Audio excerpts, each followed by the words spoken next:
Doge is hitting HHS. Secretary Robert F. Kennedy Jr. laying off 10,000 employees this week, and Big Pharma is big mad about it. But Maha is not backing down. Top RFK Jr. advisor Calley took on the media and the lobbyists today at Politico's healthcare summit.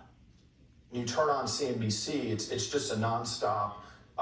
It's a nonstop infomercial for pharma. It's a Sky Rizzi commercial followed by Scott Gottlieb saying how Bobby's killing people, followed by a breathless coverage of the measles outbreak and no mention of the mental health crisis. How does cutting a bunch of HHS solve that problem? It is insane.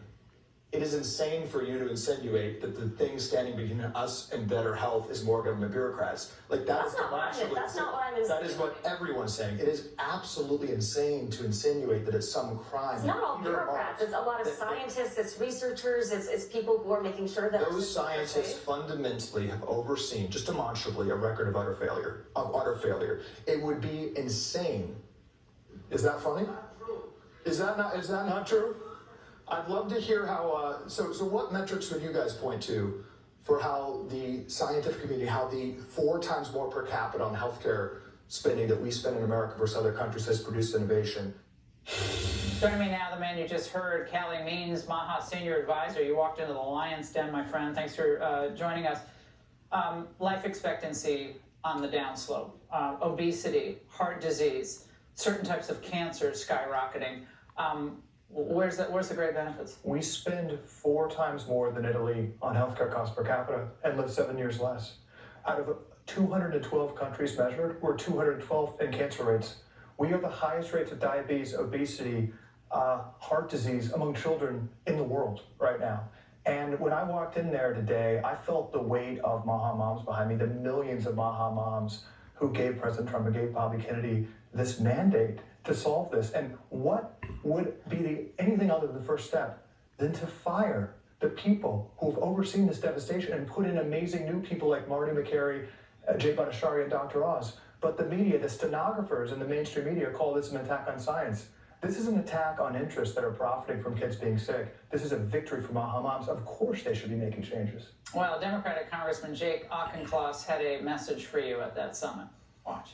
I think what we just heard explains and crystallizes the arrogance of these bros that have descended on Washington, D.C. I mean, these professional podcasters stand in front of a bunch of career scientists and say, what has science ever done? I don't know, science eradicated measles until 2 months ago. We will not take a lecture from people who are based in conspiracy and quackery. It reminds me of what happened during COVID when I was talking with, my medicine cabinet about hydroxychloroquine and ivermectin, when I was called all sorts of names at New York Times. Well, I mean, all of these articles. The experts know how to handle things. Your kids are getting sick. 50% of teens are overweight or obese. 38% of teens have prediabetes, but shut up and listen to the experts, and listen to that particular congressperson who should have been wearing a NASCAR jacket with Pfizer, Merck, and all the other pharma companies. He's one of the largest recipients. Google his name, there's many articles. He literally just reads the talking points. Right before that, I saw him prepping literal pharma talking points with his staffer. We should not be trusting paid-off lawmakers. We should not be trusting scientists who profit from kids being sick. Of course we need change, and I will tell you this, from being with Marty McCary, Jay Bhattacharya, and Bobby Kennedy, their mandate from President Trump is to get more money to scientists to do real scientific inquiry. Right now, the NIH, 90% of their budget goes to pharma R&D. We are going to figure out why kids are getting sick.